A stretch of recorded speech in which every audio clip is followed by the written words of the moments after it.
One of the things I find totally fascinating about our body is how it's constantly repairing, renewing, and regenerating. Our stomach lining turns over every 5 days. Our skin replaces itself every few weeks, just like our lung cells do. Our red blood cells get a brand new batch every 120 days. Even our skeleton, literally our bones, get a shiny new set every 10 years or so. What this means is that our body has the capacity to completely heal itself as we go about life. Pretty cool, huh? So, you may be wondering, why then are so many people sick and suffering with all sorts of bodily symptoms and disease? Well, our environment plays a huge role in whether our body is in survival mode or healing mode. And if we're not creating the optimal environment for our body, then it can't do that all-important healing work it's so good at. That's why today on I Love Me, the podcast, we're exploring how to change our outer and inner environment to activate deep healing in the body. Love, love, love, love, love, love, I love me. Simple, inspiring lessons in self-love. Hello, super being. It's Tamara here. If your body is a little, out of whack, not quite providing the life you want to be living, please know this: you're not alone. Most of us were not taught how to care for our bodies in a way that allows them to do what they do best: renew, regenerate, and heal. So it's my intention that by the end of this episode, you'll have a newfound appreciation of your beautiful body and some powerful insights into how you can start to support your body in coming back into harmony. Because even organs that were once thought couldn't repair, like the brain, the heart, even the spinal cord, it's now being discovered they can, under the right conditions, bounce back. Our body has a phenomenal capacity to heal itself, and I've seen countless cases of this. When a person is willing to listen to their body, move into communication with their body, treat their body as the wise teacher that it is, then healing can happen. But we need to look at both the outer environment and, even more importantly, the inner environment. And when I talk about inner environment, I'm talking about our beliefs, our emotions, our relationship with ourself. Because honestly, that internal relationship with self may be the most important ingredient in your healing recipe. For our bodies aren't just processing food. They're processing our emotions, our thoughts, our beliefs. Every single cell in your body is taking notes on what you think about life and what you think about it. If you tell yourself every day, I'm sick, I'm broken, my body's failing, guess what? Those new cells your body's making right now are born into that story. They're like actors handed a script titled The Decline of Me, and they play the role perfectly. But if you flip the script, start telling a story of strength, of recovery, of vibrant health, suddenly those cells get cast in a whole new role. And this isn't just some magical positive thinking woo-woo. It's biology. Epigenetics show us that our genes are not set in stone. They're more like a piano. Our thoughts, emotions, and lifestyle choices are the fingers pressing the keys, and we get to choose which keys get pressed. What I'm saying is, the state of our health comes about from the choices we make about how we live our life and through the thoughts we choose to think. And isn't that a huge relief if you've been told time and time again that you're the victim of your genes? This is where we can drink all the green juice and take all the supplements in the world. But if our mind is constantly living in fear, stress, and self-criticism, we're fighting an uphill battle. This is why chronic illness often demands not just a lifestyle change, but an emotional and mental one. One where we're willing to take a magnifying glass and look closely at our belief systems, the very belief systems that are running our lives. And like I discuss in depth in episode 2, Programmed for Love, most of the beliefs running your life aren't even yours. They're hand-me-downs from childhood, from society, from experiences you never got to fully process. A moment of trauma, even something small, can become a limiting belief that shapes how you see the world and how your body responds to it. We don't see the world as it is. We see it as we are.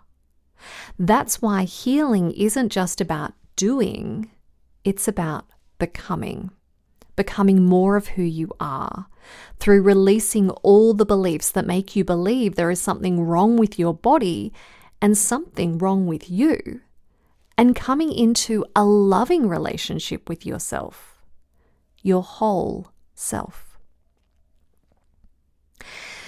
Simply imagine for a moment that your symptoms are like the world's most persistent smoke alarm.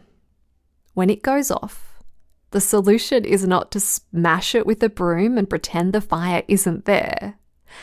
The solution is to find out what's burning. Pain, fatigue, anxiety, they're all messages from your body saying, hey, something's out of alignment here. So instead of fighting the messenger, try listening to the messenger. For that is what symptoms are. They're your body's way of communicating to you, sending you a message. The human body is an intelligent system, and we must learn to speak its language. Sometimes what your body is asking for is simple: better hydration, more rest, nutrient-rich food. Most times, though, it's deeper: releasing suppressed emotions, finding your voice, leaving a toxic job, letting go of past regrets. In this way, when we're willing to listen to what our body is trying to show us and take time to listen, like really listen to what it's saying, then we create the space for the answers to come through so we can make the necessary changes that will support our body in doing the healing it's so good at doing. Because our body naturally heals itself. That's what it was built to do. But if we're thinking negative thoughts, living in constant stress, regularly making poor food choices, or not getting enough sleep, then our body goes into survival mode and it can't trigger off that healing chemistry. The chemistry that guides the body back into a healthy state. In other words, we need to be willing to get out of our body's way so we can let the healing happen organically. We need to create an optimum environment upon which our body is free to heal. So what then are the right conditions for your body to repair itself? Firstly, there's no one size fits all, but here are some common ways people have used now and many centuries ago to facilitate deep healing in the body. And we'll look at the physical first because it's often the easiest to conceptualize and know how to action. So we want to start by stripping back our diet and only eating whole foods. I have a whole episode on this. I'll pop a link in the show notes to episode 37, Let Food Be Thy Self-Loving Medicine. But ultimately, you only want to eat things that your great-grandparents would recognize as food.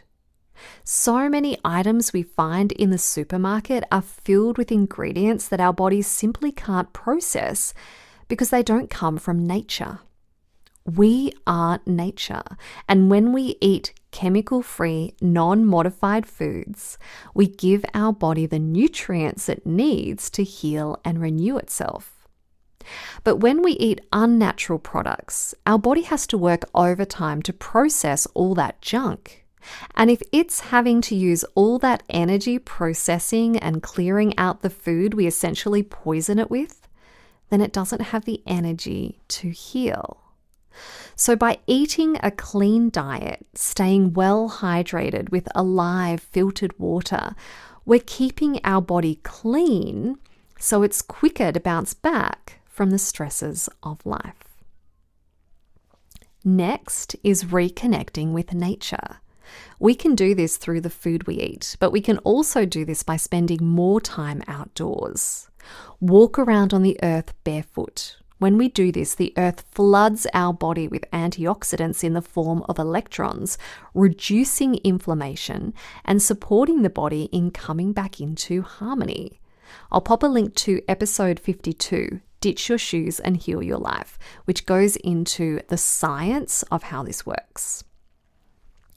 So touch the very earth we live on. Watch the sun rise to regulate your cortisol rhythm, and watch the sun set to prepare your body for a deep restorative sleep. This is such a powerfully healing practice to do. Then make sure you get a good amount of sleep at the right time of night. There is a specific window of time during the night where our body does a huge cleanse. And if we aren't asleep during that time, we miss that healing opportunity. Take a listen to episode 60, Sleep Like Your Life Depends on It, which is where I share why a 10 p.m. bedtime is crucial in the healing process. Ideally, you want to spend at least 2 hours outside each day. Studies show this boosts immunity and regulates our hormones, all a part of keeping our body in good health and helping us heal from disease and illness. Nature time also lowers stress. And given that stress is the biggest cause of ill health, we need to be looking at our stress levels. So that's the next one. Reduce stress. Now, this is the biggie, and I'll probably write a whole episode on this in the future because we need to look at this from a variety of different angles. Are you stressed because you're doing too much? If so, you need to simplify your life.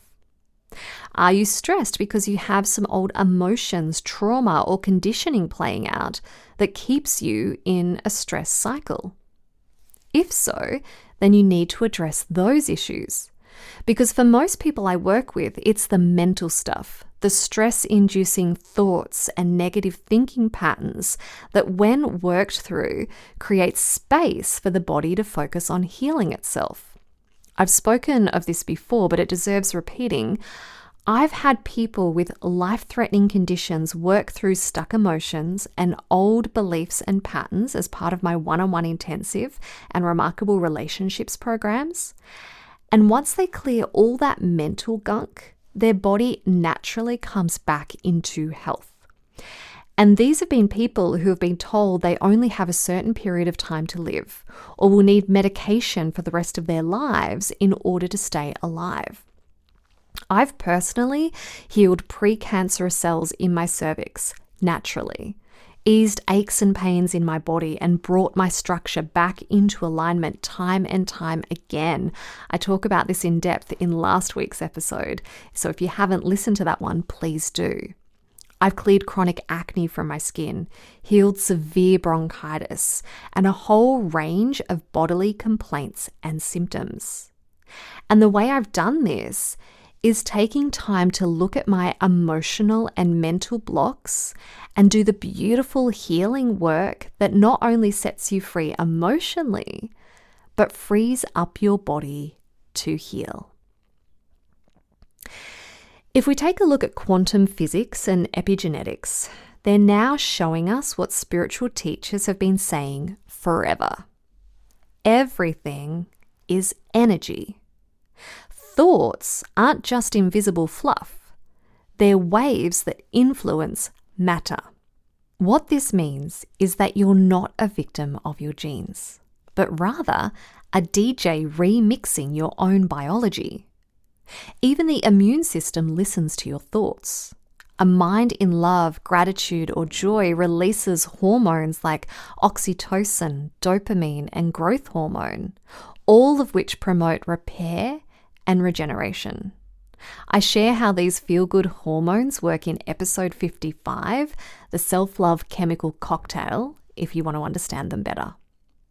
On the flip side, a mind stuck in fear and protection mode, it tells the body to brace for danger instead of heal.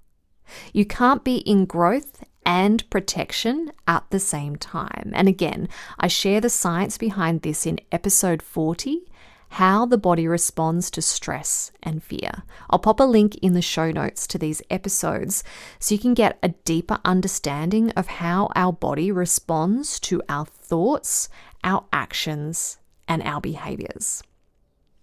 But ultimately, what this means is that moving from a fear state into a more loving space isn't just poetic, it's physiological medicine. When you feel love, and I mean any love, for a partner, a pet, a sunset, a song, your body releases oxytocin, the bonding hormone. Oxytocin literally improves heart health, smooths blood vessels, aids digestion, and supports your immune system. So when you feel loved, your biology leans into growth mode. And growth mode is healing mode. This is why your body feels different when you're around people who lift you up versus people who drain you. And when we can direct that love to ourselves, then this healing increases in a huge way. This is why self-love isn't just about treating yourself well, it's about living well. When you practice self-love, you're healing your body through the very real chemicals that this love releases within you. And when we're willing to go on a journey with ourselves, get to know ourselves in a new way, where we can listen to our body's messages and adjust our life accordingly, clear out the cobwebs of shame and hurt and self-doubt, then we create the most fertile environment for our body to do what it does best: heal. So yes, we want to improve our sleep, eat well, reconnect with nature, move our body so everything inside stays lubricated and able to send energy and blood around the body to nourish the organs. But we need to look at the inner stuff. We need to go to the root cause of our symptoms and release what is no longer serving us mentally, emotionally, and spiritually. And when we do, then our body has this phenomenal capacity to heal itself. What I do want to highlight is healing isn't always instant. Sometimes it's a slow unfolding. Other times it's a sudden breakthrough happening in this very moment.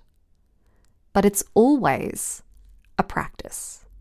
Just like you wouldn't expect to get fit by going to the gym once, you can't expect a single meditation, smoothie, or journaling session to fix years of imbalance.